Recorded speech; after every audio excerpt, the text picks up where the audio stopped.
बिस्मिल्लाहिर्रहमानिर्रहीम। अस्सलाम वालेकुम। फर्स्ट ईयर का आज हमारा टॉपिक है polar form of a complex number.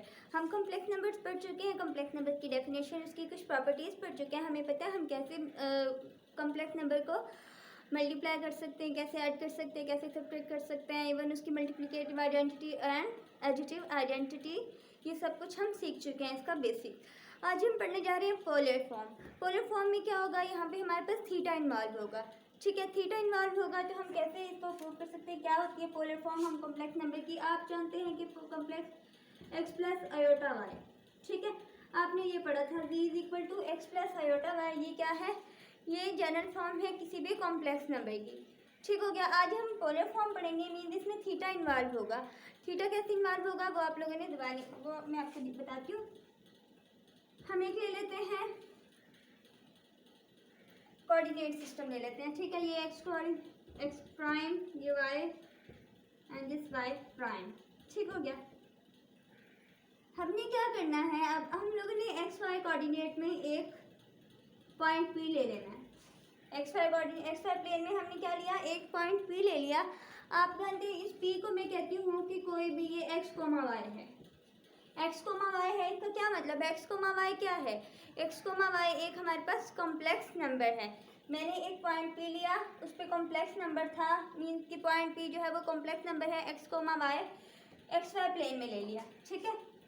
अब मैं क्या करती हूँ, अब मैं इस एक्स कोमा वाई को इस पे कोऑर्डिनेट एक्सिस में जो है वो ड्रॉ करना चाहती हूँ। इसका ग्राफ तो मैंने आपको ग्राफ भी बनाना सिखाया था कि कैसे करते हैं। हमारा जो रियल पार्ट होता है उसको हम क्या करते हैं, अलॉन्ग एक्स एक्सिस यानी रियल एक्सिस पर ड्रॉ करते हैं, और जो हमारा जो वाई पॉइंट होता है उसको हम क्या करते हैं, अलॉन्ग इमेजिनरी। ये हमारे पास ये रियल पार्ट होता है और ये इमेजिनरी पार्ट होता है। अगर मैं इसको एक्सपेंड करके लिखूँ तो इसका मतलब x plus iota why he है ना, तो ये मेरे पास क्या है, रियल पार्ट है और ये मेरे पास इमेजिनरी पार्ट है। तो रियल पार्ट को हमेशा कहाँ ड्रॉ किया जाता है, अलॉन्ग रियल एक्सिस यानी एक्स एक्सिस पे, और इमेजिनरी पार्ट को हम कहाँ पे, अलॉन्ग वाई एक्सिस ड्रॉ करते हैं, ठीक हो गया।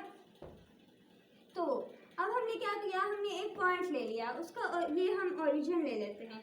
अब आपको पता है कि यहाँ पे मैं इस पॉइंट को यूँ ड्रॉ कर देती हूँ, मैं कहती हूँ कि ये पॉइंट जो है वो फ्रॉम ओरिजिन ये लाइन है, ठीक है। अब आपको पता है एक्स एक्सिस क्या होगा, एक्स एक्सिस हम हमेशा जो है वो ड्रॉ करते हैं अलॉन्ग रियल एक्सिस। ये मैंने एक्स एक्सिस ड्रॉ कर दी अलॉन्ग रियल एक्सिस, इसको मैं एक्स एक्सिस के अलॉन्ग मैंने ये इस रियल पार्ट को ड्रॉ कर दिया, ठीक है। ये मेरे पास एक्स हो गया, और मैंने इमेजिनरी पार्ट को किसके अलॉन्ग करना है, वाई के अलॉन्ग करना है। अगर मैं यहाँ पे एक लाइन लगा देती हूँ, इट मीन्स ये क्या है, ये भी तो वाई ही है ना। ये जो वर्टिकल लाइन है ये मेरे पास क्या है, ये भी वाई है, तो इसको मैं वाई का नाम दे देती हूँ। अब जो एंगल बन रहा है वो मेरे पास यहाँ से इस तरफ जा रहा है, ठीक है। इस एंगल को मैं थीटा का नाम दे देती हूँ। अब आपके पास क्या है, आपके पास एक ट्राइंगल एक राइट ट्राइंगल बन गई है। राइट ट्राइंगल को आप क्या करेंगे, इस पर आपको बेस भी पता है और एल्टीट्यूड भी पता है, यानी हाइट भी पता है। आपने क्या करना है, आपने जस्ट इसका हाइपोटेनस फाइंड करना है। हाइपोटेनस किसी भी राइट ट्राइंगल आपको कोई गिवन हो, तो आपको बेस और एल्टीट्यूड पता हो, तो आप हाइपोटेनस कैसे फाइंड कर सकते हैं, बाय पाइथागोरस थ्योरम से। आप वही थ्योरम यूज़ करें। जैसे ही थ्योरम यूज़ करेंगे आप, तो इसमें क्या आएगा, हमारे पास ओ पी, इस पॉइंट को ए का नाम दे दूँ मैं अगर, तो मैं कहूँगी ओ पी होल का स्क्वायर यानी हाइपोटेनस का square is equal to base का स्क्वायर ओ ए का स्क्वायर प्लस ए पी का स्क्वायर, ठीक है। तो अब यहाँ पे ओ ए का स्क्वायर क्या होगा, ओ ए हमारे पास है एक्स का स्क्वायर प्लस ए पी क्या है, वाई का स्क्वायर आ जाएगा। अब ओ पी क्या है, ओ पी हमने फाइंड आउट करना है। अब यहाँ पे सबके ऊपर स्क्वायर है, तो मैं क्या करूँगी, इस स्क्वायर को ख़त्म करने के लिए मैं स्क्वायर रूट ले लूँगी। जैसे मैं स्क्वायर रूट लूँगी तो मेरे पास ये एक्स का स्क्वायर प्लस वाई का स्क्वायर का ये स्क्वायर रूट आ जाएगा। अब ये जो ओ पी है मेरे पास, ओ पी क्या है, एक्स का स्क्वायर प्लस वाई का स्क्वायर, इसकी वैल्यू जो है वो एक्स का स्क्वायर प्लस वाई का स्क्वायर आ चुकी है, ठीक है। अब मैंने उस दिन ये भी बताया था कि ये जो ओ पी होता है ये मतलब किसी भी पॉइंट का ओरिजिन से डिस्टेंस जो है वो हमारे पास, ये हम लोगों ने ये जो वैल्यू निकाली है एक्स का स्क्वायर प्लस वाई का स्क्वायर रूट, ये एक्चुअली क्या है, ये इस पॉइंट पी का ओरिजिन से डिस्टेंस है। और इस डिस्टेंस को, किसी भी पॉइंट का ओरिजिन से डिस्टेंस को हम क्या कहते हैं, मॉडुलस का नाम देते हैं। तो ओ पी जो है ये क्या हो गया, ये मॉडुलस हो गया। O P modulus is equal to O P sorry P का एक्स का स्क्वायर प्लस वाई का स्क्वायर रूट आ गया। ठीक है, ये हमारे पास डिस्टेंस निकल आया पॉइंट पी का फ्रॉम द ओरिजिन। हम जा कहाँ रहे थे, हम अपने पोलर फॉर्म पे जा रहे थे। पोलर फॉर्म से पहले एक और मैं बात बताती हूँ। एक्चुअली ये जो हमारे पास एक्स वाई है ये आता कैसे है, हमारे पास ये जो कोऑर्डिनेट्स आए हैं ना एक्स वाई, ये कैसे आते हैं, दो हमारे पास नॉन एम्प्टी सेट्स हों, उनका अगर हम कार्टेशियन प्रोडक्ट लें, दो नॉन एम्प्टी सेट हों, फॉर एग्जांपल ए और बी दो नॉन एम्प्टी सेट्स हैं, उनका हमने कार्टेशियन प्रोडक्ट लिया तो हमारे पास इस तरह के कोऑर्डिनेट्स बन जाते हैं। इस तरह ऑर्डर पेयर फॉर्म में आंसर मिल जाता है। फॉर एग्जांपल मैं कहती हूँ एक सेट है मेरे पास 1 2 3, एक सेट है मेरे पास 1 2 3, ये एक 1 2 3 है और मेरे पास एक सेट बी जो है वो ए बी है। ठीक हो गया। अब मैंने क्या करना है, ए क्रॉस बी करना है, मीन कि इनका कार्टेशियन प्रोडक्ट ले रही हूँ इन दो सेट्स का। ये दो नॉन एम्प्टी सेट्स आपके सामने, इनका मैंने क्या करना है कि कार्टेशियन प्रोडक्ट लिया। कार्टेशियन प्रोडक्ट लेने से मेरे पास क्या आएगा, 1 जो है वो ए से भी मल्टीप्लाई होगा बी से भी। ठीक है, 1 क्या होगा, ए से भी मल्टीप्लाई होगा और बी से भी, और वो होगा इस तरह से कि इसमें इसको हम कैसे लिख सकते हैं 1 कोमा ए, और इसको हम लिख सकते हैं 1 कोमा बी। अब इसको अब 2 की बारी है, 2 कोमा ए 2 कोमा बी। अब 3 की बारी है, 3 comma A and 3 comma B. अब आप खुद देखें आपके पास जो है वो कितने ऑर्डर पेयर्स बन गए, 1 2 3 4 5 6, आपके पास टोटल जो है वो कितने बन गए। 1 को भी हम लोगों ने बी के हर एलिमेंट से जो है वो मल्टीप्लाई करवाया, मीन कि उसके साथ ऑर्डर पेयर बनाया। 1 का ए से भी बनेगा, 1 का बी से भी, 2 का ए से भी, 2 का बी से भी, और 3 का ए से भी और 3 का बी से भी। ठीक हो गया। अब हमने क्या करना है, हमारे पास ये देखिए 1 2 3 4 5 6 ऑर्डर पेयर बन गए। अब यही ऑर्डर पेयर्स जो हैं इनको हम कॉम्प्लेक्स नंबर में राइट कर सकते हैं, 1 प्लस ए आयोटा ए। ठीक है, इसको यूँ राइट किया जा सकता है। और एक और बात आपको पता है कि अगर हमारे पास जो है, इसका क्या मतलब है, ये अगर ए क्रॉस बी है तो ए क्रॉस बी 1 ए है, तो इसका मतलब है कि फर्स्ट एलिमेंट जो है वो सेट ए से होगा, सेकंड एलिमेंट हमारे पास सेट बी से होगा।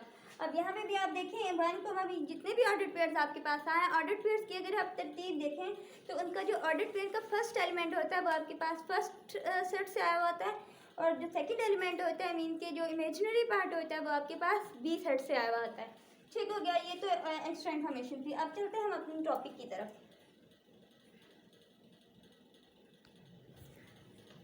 अच्छा, तो अब आपको मैंने ये बता दिया कि ओपी जो डिस्टेंस हमारा निकला है पॉइंट पी का फ्रॉम द ओरिजिन इज वो क्या है, एक्स का स्क्वायर प्लस वाई का स्क्वायर रूट। ठीक है, अब आपने क्या करना है, अब देखें हम इसको नाम दे देते हैं। लेट्स से ओपी को हम नाम दे देते हैं, ये ओपी जो यहाँ पे है उसको हम आर कह देते हैं। ठीक है, आर कह देते हैं, आर जो है वो डिस्टेंस है और वो किसके बराबर है, वो एक्स का स्क्वायर प्लस वाई का स्क्वायर रूट इसके बराबर है। अब हमने क्या करना है, अब पोलर फॉर्म में हमें थीटा चाहिए। अब ये जो एंगल लिया हुआ है हम लोगों ने, इस एंगल की वैल्यू निकालनी है। एंगल की वैल्यू देखें, आपके पास एक्स भी गिवन है, वाई भी गिवन, मतलब मीन के रियल एक्सिस के अलॉन्ग आपके पास वैल्यू एक्स है और वाई एक्सिस के अलॉन्ग आपके पास वैल्यू वाई है। आप क्या करोगे, आप कहते हो कि cos theta is equal to, आपको पता है कि cos थीटा किसके बराबर होता है, cos theta base by hypotenuse, base by hypotenuse के बराबर क्या होता है, आपके पास cos थीटा होता है। अब cos theta is equal to base, हमारे पास बेस की वैल्यू क्या है, हमारे पास x है, और हमारे पास हाइपोटेनस की वैल्यू क्या है, एक्स का स्क्वायर प्लस वाई का स्क्वायर। अब इतनी बड़ी रकम हमने लिखी है, इसकी जगह हम क्या राइट कर देते हैं, हमने इसको आर का नाम दिया, हम इसको आर राइट कर लेंगे। ठीक हो गया, मतलब हमारे पास बनाने का क्या मकसद है, इसको भी हम लोगों ने थीटा फॉर्म में लेके आना है, इस वाई वाले को भी थीटा फॉर्म में लेके आना है। एक्स और वाई की थीटा फॉर्म में वैल्यूज़ निकाल के हमने इसमें पुट कर देनी है, तो हमारे पास जो है वो complex number in polar form आ जाएगा। अब एक्स ओवर आर आ गया, हमें क्या चाहिए, x की वैल्यू चाहिए, x is equal to r cos theta. ये मेरे पास क्या आ गई, x की वैल्यू आ गई, x is equal to r cos theta. अब देखते हैं हमारे पास साइन थीटा किसके बराबर है। साइन थीटा हमारे पास होते हैं परपेंडिकुलर ओवर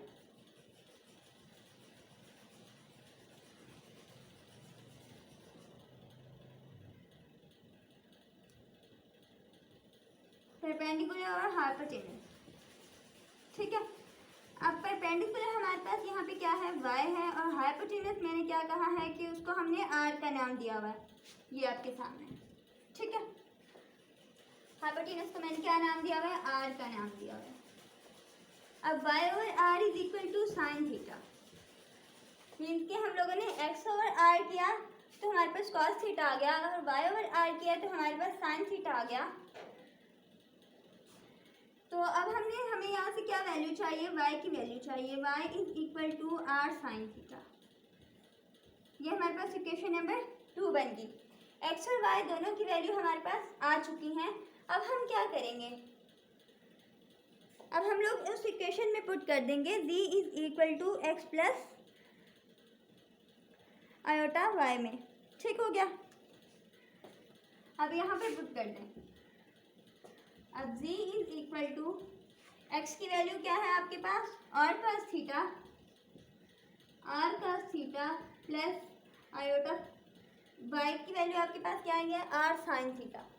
y की वैल्यू क्या है आपके पास, r साइन थीटा। तो यहाँ पे आप लिख दोगे r साइन थीटा। ठीक हो गया। अब ये जो z is equal to x z is equal to r cos theta plus iota r sine theta आ गया है, यही आपके पास कॉम्प्लेक्स नंबर की पोलर फॉर्म है।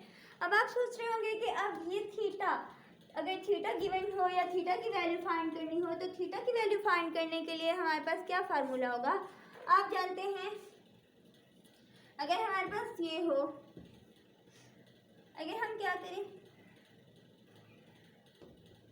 y ओवर x कर दें, y मीन हमारे पास जो है ये perpendicular over base, perpendicular over base करें तो वो हमारे पास किसके बराबर होता है, वो टेन थीटा के बराबर होता है।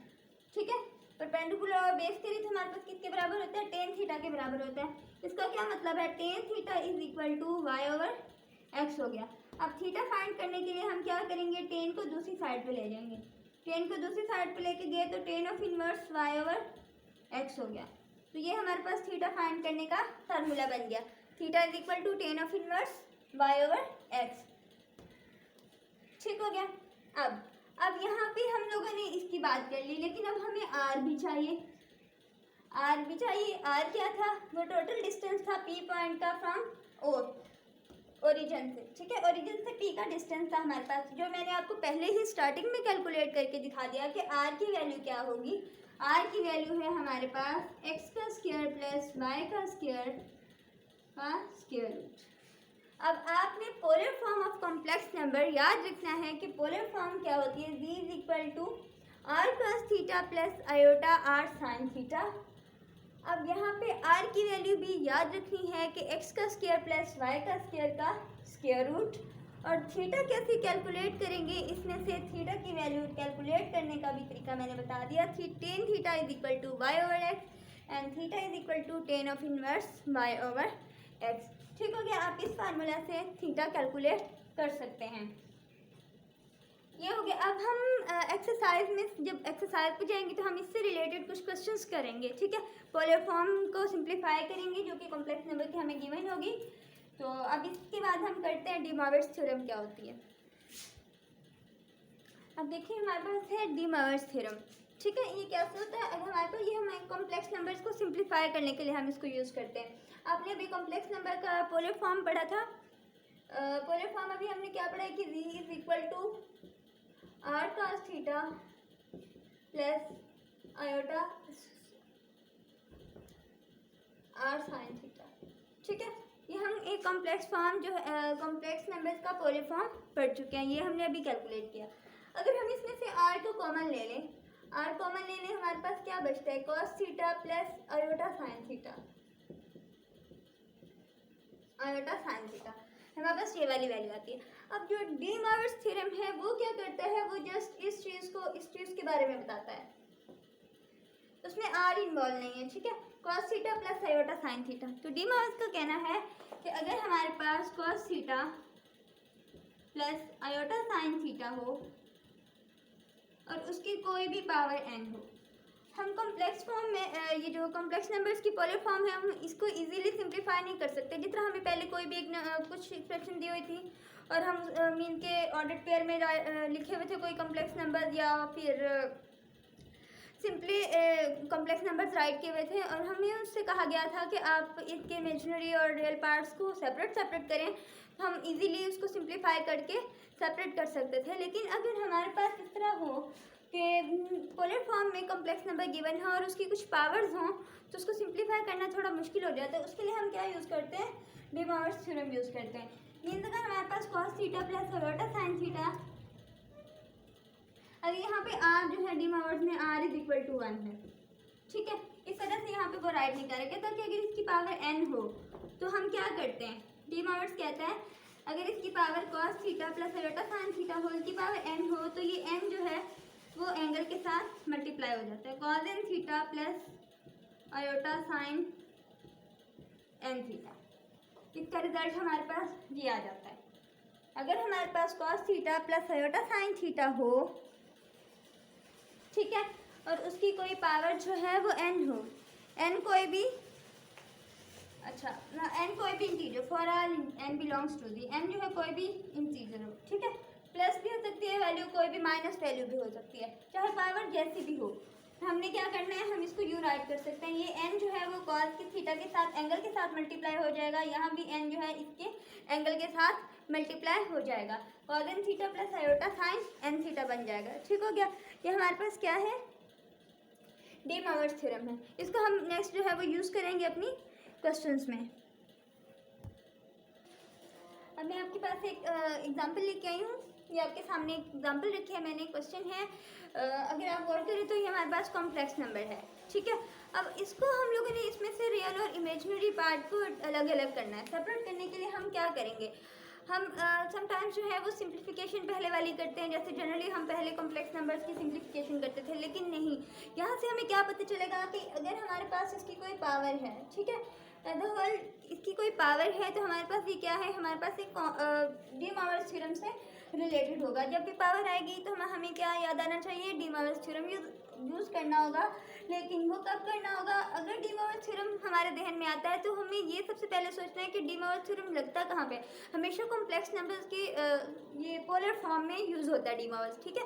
तो अब हमने पढ़ा है कि D Morgan's theorem cos theta plus iota sine theta की पावर n है। यहाँ पे जो हमारे पास पावर तो n आ गई है, ठीक है। अब हमने क्या करना है, सबसे पहले अपने जो कॉम्प्लेक्स नंबर है उसका पोलर फॉर्म को ध्यान में लाना है। आप जानते हैं कि कॉम्प्लेक्स नंबर का पोलर फॉर्म जो है वो क्या है, r cos theta plus iota r sine theta, ठीक है। आपके पास यही है ना कॉम्प्लेक्स नंबर का पोलर फॉर्म। कॉम्प्लेक्स नंबर जो है इन पोलर फॉर्म आपके पास यही है। अब आपने क्या करना है, इससे रिलेट करना है। आप ये वाली जो चीज़ है आपके पास क्या है, आर कॉस थीटा के बराबर है, और ये जो चीज़ है ये आपके पास क्या है, आर साइन थीटा के बराबर है, ठीक हो गया। अब इसको सिंप्लीफाई कैसे करेंगे, आप करेंगे कि हमारे पास जो r cos theta is equal to, अब अभी हम फिलहाल पावर पे वर्ड नहीं करें, हम जस्ट अब अंदर वाले मटेरियल को देख रहे हैं। अब यहाँ पे क्या है, हमारे पास square root of square root of 3 है, स्क्वायर रूट ऑफ 3 है। तो मैं क्या करूँगी, आर कॉस थीटा को मैंने ले लिया स्क्वायर रूट ऑफ 3। अब यहाँ पे आयोटा है, आयोटा के साथ जो है वो और कोई वर्ड नहीं है, इसका क्या मतलब है, इसके साथ 1 है, आयोटा के साथ कुछ और नहीं है। तो हमारे पास जो इमेजिनरी पार्ट होगा वो क्या होगा, वो 1 होगा। तो मैं यहाँ पे आर साइन थीटा जो है वो क्या ले रही हूँ, r sine theta is equal to 1। अब मैंने क्या किया है, यहाँ पे आर कॉस थीटा और आर साइन थीटा की वैल्यू निकाल ली। ये पहली टर्म जो होगी वो क्या होगी, आर कॉस थीटा होगी, और ये वाई वाली जो इमेजिनरी पार्ट वाली आर साइन थीटा होगी। अब मुझे क्या चाहिए, मुझे सबसे पहले आर स्क्वायर की वैल्यू फाइंड करनी है। आर स्क्वायर की वैल्यू कैसे मैं फाइंड करूँगी, इसको मैं इक्वेशन नंबर 1 का नाम दे दूँ, इसको मैं 2 का नाम दे दूँ। ऐसे इक्वेशन का नाम भी नाम दे तो इससे कोई फ़र्क तो नहीं पड़ता, लेकिन मैंने बस अपनी आसानी के लिए कर लिया। ठीक हो गया। तो अब मैं क्या करती हूँ, इनका स्क्वायर ले लेती हूँ। अब मुझे क्या चाहिए, आर चाहिए। आर की वैल्यू आपको पता था, मैंने आर क्या निकलवाया था, आर निकलवाया था एक्स का स्क्वायर प्लस वाई का स्क्वायर। अब आपके पास यहाँ एक्स वाई तो कहीं नज़र नहीं आ रहा। बेशक आप जानते हो कि x is equal to r cos theta होता है, y is equal to r sine theta होता है। आप तो चाहो तो ये डायरेक्ट कर लो, लेकिन एक और भी तरीका है, आप ऐसे कर सकते हो। पहले इक्वेशन नंबर 1 जो है इसका स्क्वायर लो दोनों साइड पे, r square cos square theta is equal to 3, इसका भी लें r square sine square theta is equal to 1।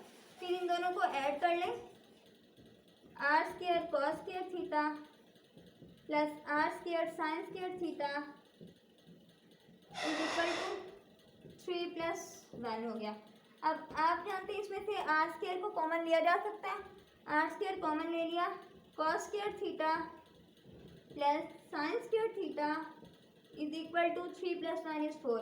अब आपको पता है कि cos square theta plus sine square theta जो है वो किसके इक्वल होता है, 1 के इक्वल होता है।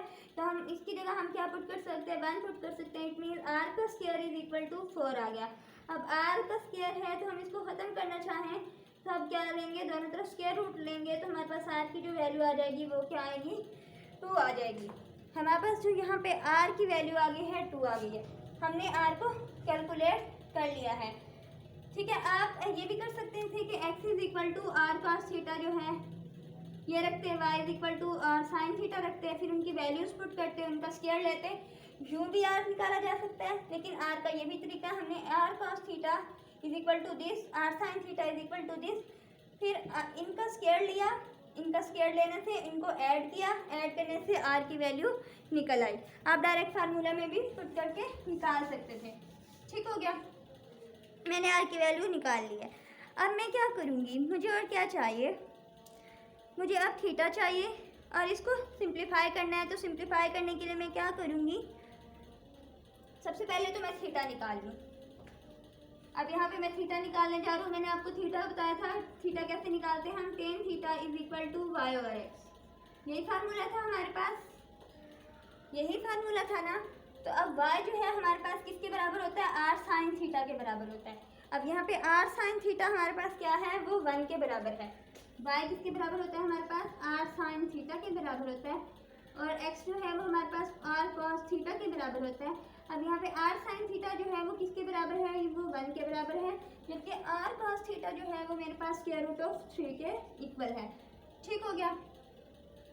अब मैं थीटा इज इक्वल टू 10 को दूसरी साइड पे ले जाऊंगी, 10 of inverse 1 over 3, 1 over square root 3। अब आपने देखना है कि इस ये कैलकुलेटर से 10 ऑफ इनवर्स 1 ओवर 3 मीन कि 10 की 1 ओवर स्क्वायर रूट ऑफ 3 की वैल्यू किस पे आती है, तो वो थीटा हमारे पास जो है वो 30 डिग्री निकलता है। ये आप कैलकुलेटर से कैलकुलेट कर सकते हैं या लॉगरिथम टेबल यूज़ कर सकते हैं। तो यहाँ पे मेरे पास जो थीटा भी निकला है वो क्या है, 30 डिग्री है। अब मैंने क्या करना है, आप सोच रहे होंगे कि हमारे पास जो है इक्वेशन, वो जो पोलर कॉम्प्लेक्स नंबर दिया हुआ था वो था तो डी मार्स थ्योरम फॉर्म में, लेकिन ये क्या हो गया, उसके लिए डी मार्स थ्योरम यूज़ करने के लिए हमें सबसे पहले पोलर फॉर्म पे जाना होगा कॉम्प्लेक्स नंबर की। पोलर फॉर्म के लिए हमें क्या क्या चाहिए होगा, आर की वैल्यू चाहिए होगी और थीटा की वैल्यू चाहिए होगी। तो मैंने आर की वैल्यू भी आपके सामने कैलकुलेट कर ली और थीटा की वैल्यू भी कैलकुलेट कर ली। अब मैं क्या करती हूँ, अब मेरा काम क्या रह गया है, मैं करती हूँ इसमें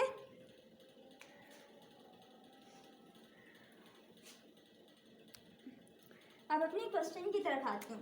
ये मेरे पास ठीक है क्वेश्चन था।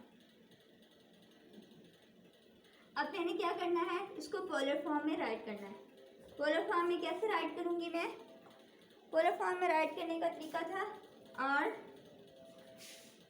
Cos theta plus iota r sine theta. ठीक हो गया। अब यहाँ पे जो है हमारे पास वो क्या है, ये किसके बराबर है, इसके बराबर। हमने इसको square root of 3 plus iota whole का cube is equal to this. अब यहाँ पे इसका भी हम लोग क्या लेंगे, ले लेंगे। ये जो हमारे पास पोलर फॉर्म है इसका भी हम लोगों ने क्या ले लिया, क्यूब ले लिया। अब क्यूब लेने से क्या होगा, क्यूब लेने से ये होगा कि अब यहाँ पे अगर आप गौर करें आर भी है, यहाँ भी आर है, दोनों के ऊपर क्यूब आएगा और कॉस थीटा, अच्छा इसको अलग सेपरेट कर लो, आर का क्यूब देखें, इस पे भी क्यूब आएगा, इस पे भी क्यूब आएगा, इन दोनों में से मैंने आर का क्यूब कॉमन ले लिया, बाकी मेरे पास क्या बचा, cos theta plus iota sine theta whole की पावर 3 बच गया। ठीक हो गया। अगर आप गौर करें तो अब ये यहाँ पे हम डी मॉर्गन्स थ्योरम यूज़ कर सकते हैं, यहाँ क्या कर सकते हैं, डी मॉर्गन्स थ्योरम को यूज़ कर सकते हैं। हमारे पास ये वाली कंडीशन आ गई, cos theta plus iota sine theta की पावर n, n यहाँ पे n क्या है, 3 है। ठीक हो गया।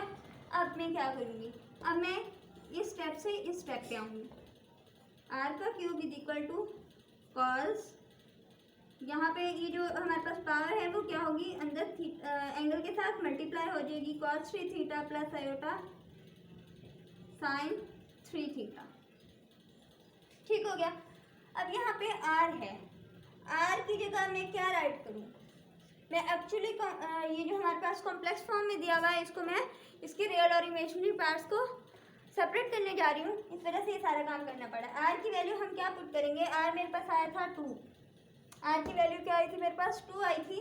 अब मैं यहाँ पे आर की जगह 2 पुट कर दूँगी और 2 का क्यूब हो जाएगा, 2 का क्यूब, और आप जानते हैं 2 का क्यूब क्या होता है, 8। ठीक है।